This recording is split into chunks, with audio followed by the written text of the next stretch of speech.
Good evening and welcome to the Business Day. I'm Andrew Laidley. Fewer Jamaicans turned out for work today following yesterday's heavy rains, which caused flooding across the island. Businessman Richard Pandowi says the low turnout has affected productivity and will negatively impact economic performance this quarter. Every time rain set up now, even on Marcus Garvey's Parish Tower Road, if it's set up, it does place to start shutting down. Because you expect a flooding. That's the word from CEO at Separate Group, Richard Pandowi. Mr. Pandowi, who is also president of the Jamaica Manufacturers and Exporters Association, JMEA, says some of his members are still reeling from the effects of yesterday's flooding, as fewer staff turned up for work this morning. This morning, as I call around to many manufacturers, Andrew, the level of absenteeism is unbelievable. It's very widespread. So companies have had to slow back their production, trying to work with the people they have. In the rural areas, and especially the East St. Thomas, that side, significant infrastructure damage to water channels, to road, again, high level of absenteeism. So the fact is that our infrastructure, the quality of our infrastructure is very much a part of our ability to produce and to produce in a way that is efficient. Over in St. Thomas, owner of Big Joe's Farm and Nursery, Jerwayne Robinson, says yesterday's flooding only made an already challenging situation worse. He's warning that there will be some kind of agricultural shortage this Christmas. I'm trying to get lunch prepared for the last 2 months to try to meet the Christmas market, but I don't know that. I'll push back that to try to meet the February market because of the rains. You understand? So, with the continuous rains, a lot of things going to be short coming this year in. A lot of farmers can't start, get anything on the ground, and you have a lot of farmers that have lost a lot because of the continuous rains. Meanwhile, he's urging the government to move quickly in implementing support for farmers. A lot of farmers might need aid because, a lot of farmers depend solely on the farm. So by losing what they have planted, they might need some assistance from the government with land prep and probably even infrastructure.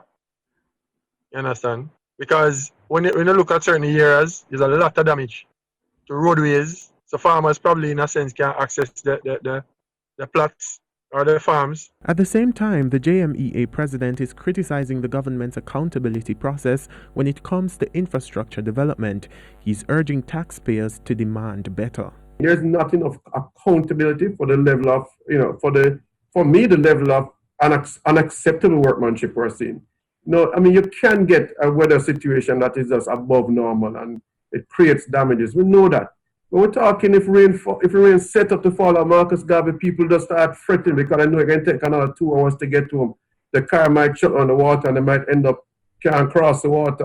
All kind of foolishness. There's no accountability. Where's the warranty? Where is the period of saying that over this time we're guaranteed that these conditions are going to stand up? And I tell you something, Andrew, just going back to the bauxite roads that used to be built back in the days, those roads are still standing up decades later, right? So we can do better. We have done better. So with our progress, we seem to have gone backwards in our quality of the work. Need the engineers of Jamaica to stand up and start say this is unacceptable. We can do better. We must do better.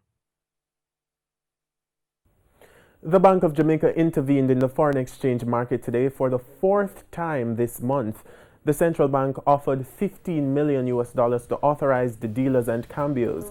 That brings its total injection since the start of the month to $75 million. As we've seen in previous offerings, the central bank restricted the sale price at a maximum spread of 20 cents above the buy price and restricted resale to end users. And currency trading ended today with the US dollar selling for $145.82. The Canadian dollar sold for $111.99. The pound is going for $193.70, while the euro closed at $176.48. The JSE index lost 912 points today, and the junior market index is down 5 points.